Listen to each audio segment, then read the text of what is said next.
It's time to head to Wisconsin and turn left and turn right as the boys are on a road course this weekend.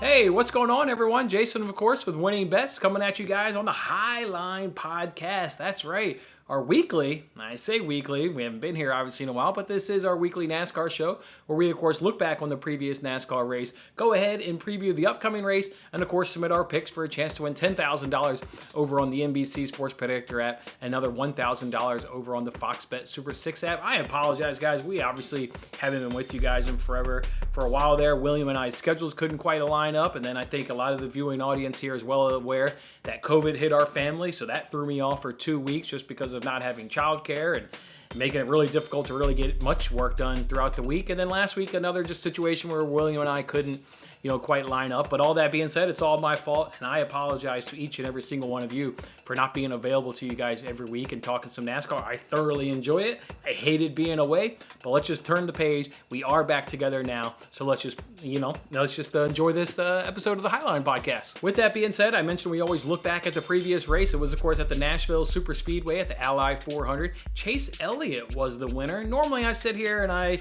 give you guys my full opinion of the race and what happened and my thoughts. I can't do that this week. My wife had a work function, so we went over to one of her coworkers' house, and I missed the entire race. So I'm not going to sit here and act like I watched the race and give you guys my thoughts and opinions, because they would be somebody else's thoughts and opinions, and I don't want to do that. I like talking about what I see, what I experience, and how I was able to enjoy the race or not enjoy the race. So not a whole lot to say. I know the same thing that you guys know about, Joe Gibbs Racing being strong, and then there was a lot of that pit strategy at the end. I know about Bubba Wallace's pit, issues just really keep continuing, really costed him what looked like a good run, maybe a top 10 run. I know the weather issues, the tons of lightning and rain delays that wreaked havoc there in Nashville, but NASCAR got it in. It was their first race on NBC. I was looking forward to that because I thought last season the coverage was better on NBC. I really look forward to this Sunday here in Wisconsin, as I mentioned there in the intro, to kind of see does NBC, obviously they're going to carry over from what they did last year, but maybe what changes they've made to the broadcast. So kind of look forward to seeing what they are doing this week on the season's coverage. So again, I don't have a lot to go ahead and add to the Ally 400 this past weekend. Again, Chase Elliott went ahead and got the victory. Congratulations to him. He's now secured his spot surely in the playoff spot, so he'll be one of the 16 drivers making the playoffs. With all that being said, let's go ahead now and preview this upcoming race. We've got the Kwik Trip 250 at Road America. I mentioned it's in Wisconsin. It's obviously a road course, so we'll be getting some left-hand and, of course, some right-hand turns. And, of course, the finish coming up that big hill. I like to see that. The guys come up that big hill, they're blind, and then they got just a little bit more. Once you get up that big hill, you still got to go quite a little ways distance there on the straightaway there to get to the eventual checkered flag for one of those drivers. Chase Elliott is the defending champion. Not a big shocker right there. We all know his pedigree there on the road course. So, again, he was the defending champion. I would say it's going to be the usual suspects, right? It's going to be a Chase Elliott. You're going to be a Kyle Larson. Those two guys are for obvious reasons. I even like Kyle Busch coming up this weekend. Remember, last year in the Xfinity Cup or Xfinity Circuit, he was the winner. So Kyle Busch has got a victory here at Road America. So I think he's going to be strong. I actually think Austin Cindric is going to be another guy that's going to be strong. Remember, he was 8th at COTA. He was 5th at Sonoma a couple weeks ago. Guy's been really, I don't think he's traditionally a road course guy, but boy, he's having a lot of road course success this year, so I like him. I also like Ross Chastain, winner at COTA, 7th at Sonoma, and obviously just having a strong season all season long. Wherever he's been, that number one team has put themselves in position to have a nice day. I expect Ross Chastain's team to go ahead and do much of the same. Some of the underdog guys you may want to watch, we talk about them every time we go to a road course. There's obviously AJ Allmendinger. There's a reason why he comes up from the Xfinity circuit to run in the Cup Series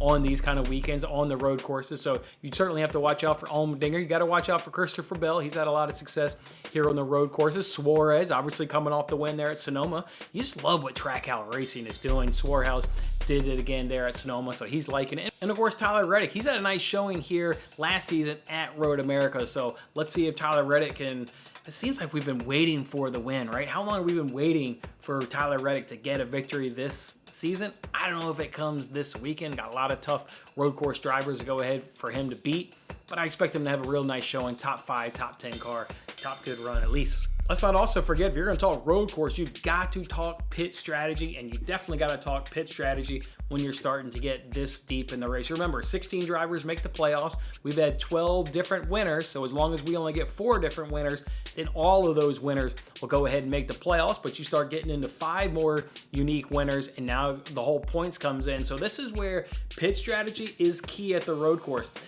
Collecting points versus pitting, getting fresh tires, and putting yourself maybe in position to win the race. That's always the strategy when it comes to pit strategy at a road course. That will decide whether you win the money on both the NBC Sports Predictor App and the Fox Bet Super Scout. You've got to guess the pit strategy right to have any chance of winning the money, because it's going to be there. There's some guys that are going to go, I need to get the win.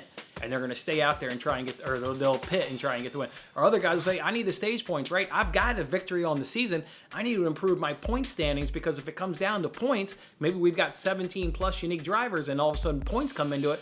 I need to start collecting stage points, and guys will stay out there rather than pit with a few laps to go to collect those stage points. So focus on pit strategy, look at the standings to try and predict who you think is going to stay out at the end of each stages and who may come in and pit at the end of each stages. That is just utmost key, 100% in terms of winning money. So I think that's mostly it. With it being on a road course, I feel like we know where we're going to get. The weather should be really nice this weekend in Wisconsin. It's going to be hot. It's going to be sunny. It's going to be dry. That's what the fans want most and foremost, is a nice dry weekend, and we'll certainly get that. So with that being said, let's go ahead and turn the page now to the NBC Sports Predictor App. This is the one where you can win $10,000. They give you all 3 stages. You got to pick the driver to finish best amongst the stage, and then you've also got to go ahead and give them a top 3. I've also been giving away $25 each and every single week to the winner of the Winning Bets League, and I've been doing this while I've been away. I've been uploading my picks as a post on YouTube rather than a video, and guys have been hitting me up on Twitter, and I've been paying them out. So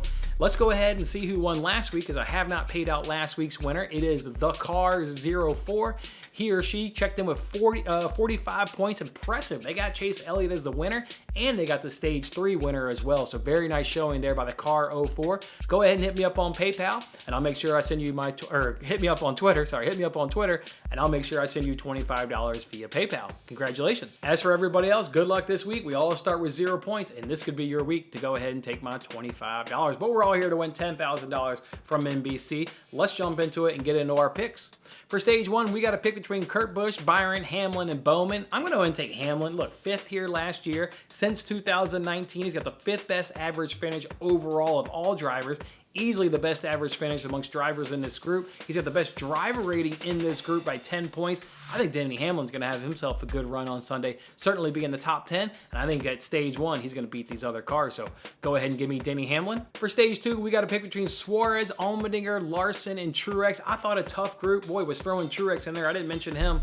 You know, I was talking earlier about some of the pre-race favorites. Truex has had a better showing lately on road courses. I don't think of Truex as like a road course guy, but he has performed better of late. So I think that makes it relatively tough group. Allmendinger in there. I'm going to go ahead and give it, though, to Larson. And I think it's for such obvious reasons I won't even mention it. So go ahead and give me Kyle Larson in stage 2. For stage 3, we got to pick between Elliott, Blaney, Chastain, and Cindric. I'm not going to pick Chase Elliott. Look, if you want to win the money, at some point you got to do something different, right? A lot of people are just going to gravitate towards Chase Elliott, and I don't feel like splitting the money with that many people. I want to give myself a chance to win all the money. I'm going to go and take Ross Chastain. Look, I mentioned what he done at COTA, getting the victory, what he did at Sonoma. He shows up every single week. I actually had it between him and Cindric. That's how strong I think Cindric will also be this strong this weekend as well. You could also throw Blaney in there. I mean, give him credit. Blaney's another guy that's going to turn it on the last few road courses as well. But I just love Chastain's overall season consistency. Again, winner at COTA, 7th at Sonoma earlier on. Go ahead and give me that. And also at Sonoma and getting that 7th place finish. He was top 5 in both stages, so just didn't get a sneaky,